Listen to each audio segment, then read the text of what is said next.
Hey guys, it's Harry from Yucatec, and today we're talking about Meizu. They've been a little quiet in the Philippines, with the brand's latest Facebook post dated in 2020, at least at the time we checked. But this year, they're making a comeback. And today, we're here with the Meizu Note 21. It's one of two entry-level offerings they've launched to make their return for 2025. It's also one of the first smartphones to be released this year at a very attractive under 6,000 pesos. So, let's dive right in and see what this phone offers.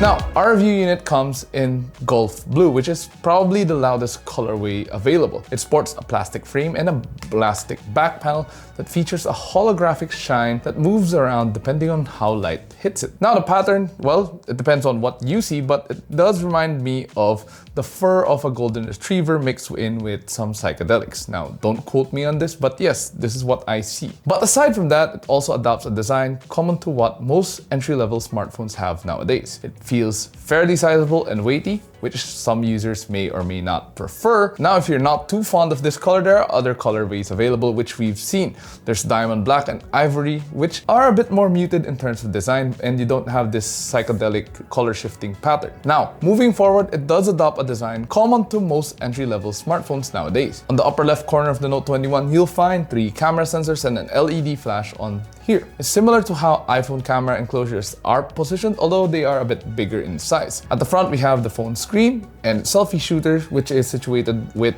a dewdrop notch. The bezels are quite thick, which makes the display feel a bit dated in our opinion. Next up, the volume rocker and the power button are on the right side. And by the way, the power button also doubles as a fingerprint scanner, while on the left side, you'll find the dual SIM nano card tray along with a dedicated micro SD card slot. At the bottom, you have a 3.5mm audio port, a USB-C port, and a loudspeaker along with the microphone. We also need to mention that the phone isn't certified for any ingress protection or at least waterproof rating. Overall though, we didn't feel like this phone really stands out in this segment even with its very unique color. Now, it does have its Apple-like camera sensors, but that's a common thing you'll find in budget smartphones nowadays. For the display, the Note 21 has a 6.74-inch HD Plus IPS LCD screen with a refresh rate of only 90Hz. And as for the peak brightness, well, it's not that high at 450 nits. In the audio front, it unfortunately only has a mono loudspeaker, but you do get a 3.5mm audio port for some wired listening in case you don't really like the sound of the loudspeaker. The display does okay for scrolling or watching videos, but however, it can struggle under direct sunlight since you only have 450 nits to work with. This would force users to max it out at times under circumstances which can put a strain on the battery life. So far, our main use for it has been browsing, multimedia consumption,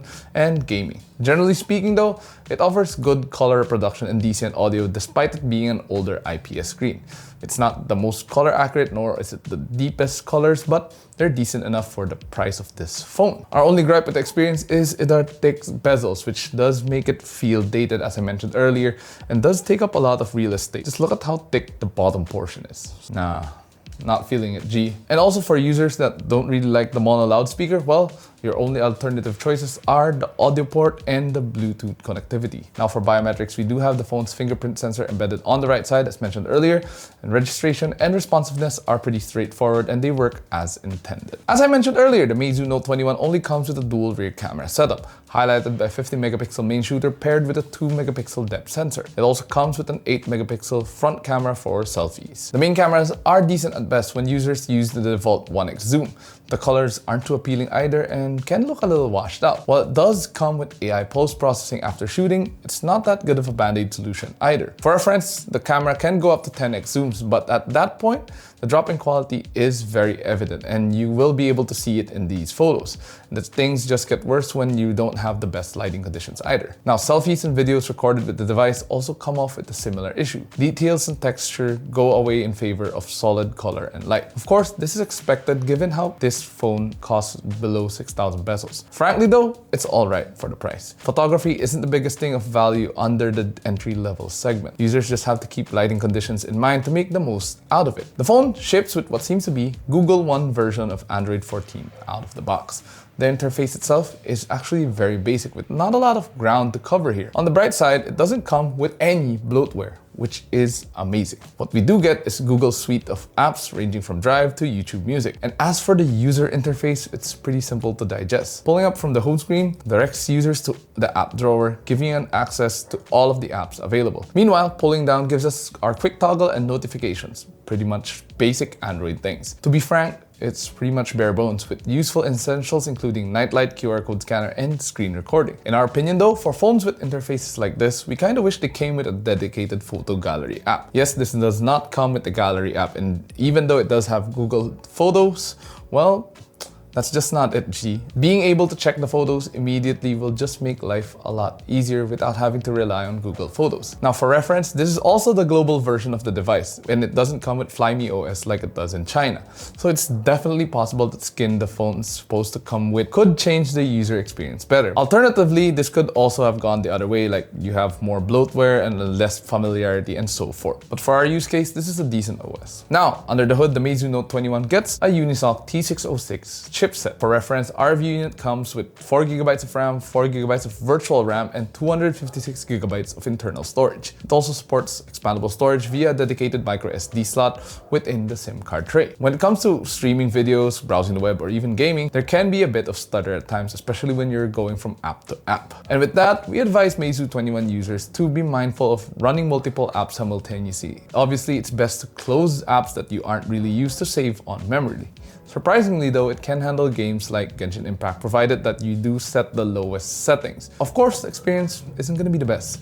You do get the occasional frame rate drops even though when you're not really going through anything. So it's best for just getting your dailies done. Thankfully, the device didn't really heat up as much as expected, even after an hour of gameplay. Generally though, you won't get the best gaming experience on the Meizu Note 21, especially if you try to play graphic-intensive titles. Instead, we would recommend you play like lighter games like Mobile Legends. That would be decent. Again, the only downside is you only have 90Hz refresh rate. And according to Dwayne, you guys can also try Team Fight Tactics on the device since it doesn't take too much resources and only runs at 30 frames per second. And of course, we'll be running our benchmark scores for the Meizu Note 21 for those of you interested.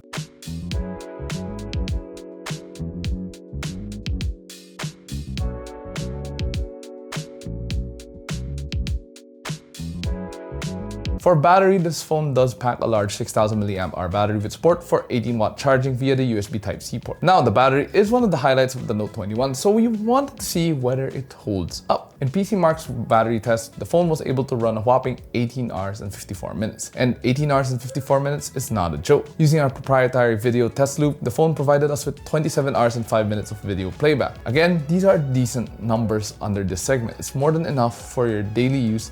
So even if you forget to charge your battery, this phone will still be alive and kicking. It's also good to mention that Meizu says the phone is good for 19 hours on standby.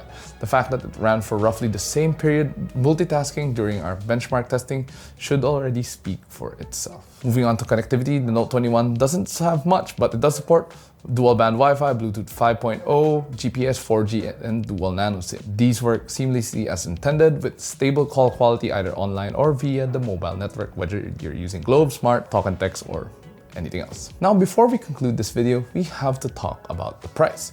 And it's one of the main key points, or rather selling points, of the Meizu Note 21. The Meizu Note 21 retails for an affordable 5,999 pesos. It's a great pick for someone who just needs a smartphone for the essentials, and we liked it for its good battery life and the absence of bloatware. But that's about it. For the cons, we have its camera and its inability to run multiple apps smoothly.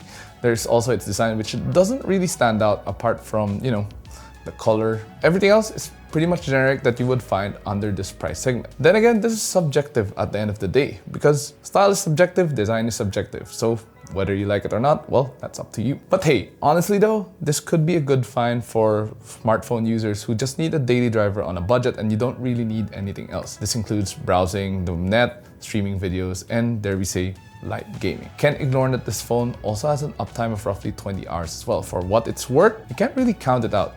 I mean, 6,000 pesos is still 6,000 pesos, and for some, 6,000 pesos is just 6,000 pesos. All things considered though, we hope Meizu can thrive this year and provide us all with more competitive options moving forward. During their launch, I was able to see some of their phones and the new ones do look nice, but they won't be as cheap or affordable as this one. But hey, what do you guys think of the Meizu Note 21? Is it a cop or a drop? Share your thoughts in the comments down below. And of course, if you enjoyed this video, do drop a like and subscribe to watch more. Don't forget to follow us on our social media platforms such as Facebook, X, Instagram, and TikTok. And of course, visit ukatech.com to stay updated with the latest tech news and reviews. Once again, this has been Jose with the Meizu Note 21. I'll see you guys in the next video.